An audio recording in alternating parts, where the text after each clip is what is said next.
try and help us, Vuyo, make some sense of what Julius Malema had to say this afternoon, and there are a whole range of issues that he's touched on. And perhaps it's a good idea to start on what is our breaking news story this hour, those 2 South African soldiers killed in the DRC. Julius Malema saying, you know, he's not saying necessarily that these almost 3,000 soldiers should not have been deployed to the DRC as part of the SADC peacekeeping mission.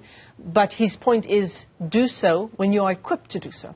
And right now we have no money, nor the personnel, he argues, to go and complete such or undertake such missions. And of course, this is criticism that a lot of defense military experts have been saying over the years. In fact, the Defense Force itself has been to Parliament to say, we don't have the resources to do what we are constitutionally mandated to do. But the reality, of course, or another reality, is that the country simply has no money.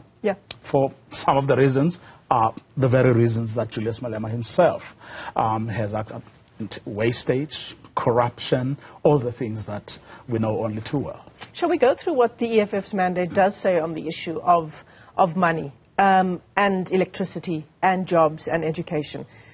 You know, we've been criticizing, as political parties have been doing so in the Sona debate over the past couple of days, to a whole range of promises that President Cyril Ramaphosa made in his State of the Nation address last week.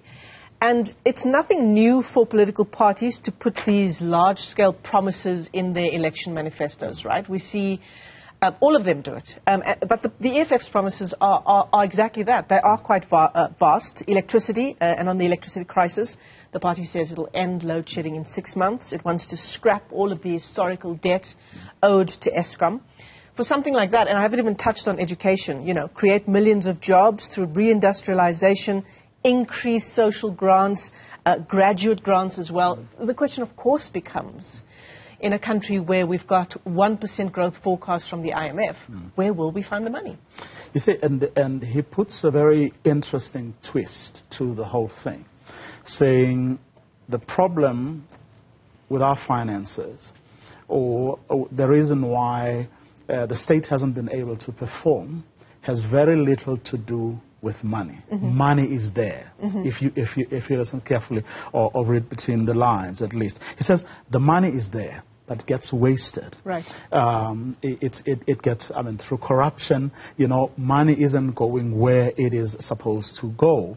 And what the EFF, he promises, is going to do is to close the taps, because that's what you need to do first before you even begin to say, how differently am I going to do things? But as every analyst has been saying, a lot of these things are actually easier said than done. And one of the exercises, in fact, we're going to try and do over the next few weeks, months, is to do exactly that. People who can actually do the actual number crunching. In other words, when a political party A says we can do this, what does it mean to do that?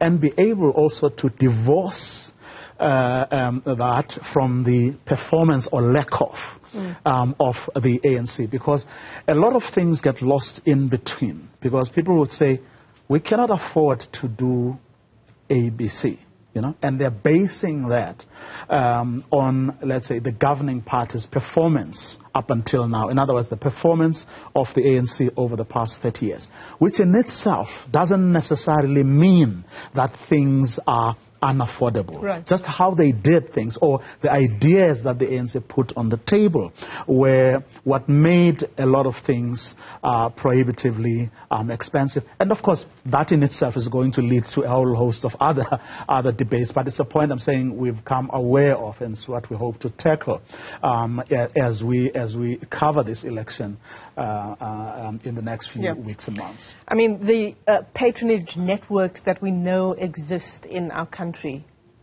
that will be a hard job to take apart for any organization.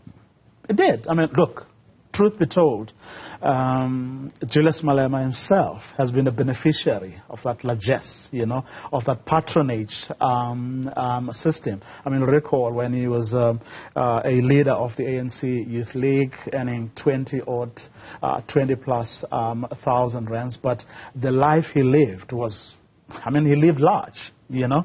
He afforded a lot of things that anyone in his position at the time, or no one, you know, in his position at the time would have been able to afford. So that's the reality of South African life. And he, too, is very much aware of that. And, in fact, that is why he has been able to, more than any other, dare say, leader, he's been able to, you know, get people to focus, get people to sit up and notice, precisely because he has insights. He knows exactly how the governing party has, what the governing party has been doing over the years, how money gets dispersed among comrades, and the benefits, you know, thereof. So he knows that. And I remember back in the day, before he was even expelled, you know, by the ANC, he was pleading for one thing and one thing only, that if they could please keep him within the ANC, even if it meant, I remember an example he cited in that interview was that, ask me to complete a degree in record time and I will do that, but please don't expel me. Precisely because he knows what happens there. I mean, the examples he was citing, because he still has insights because of the proximity he enjoys, you know, with like certain leaders.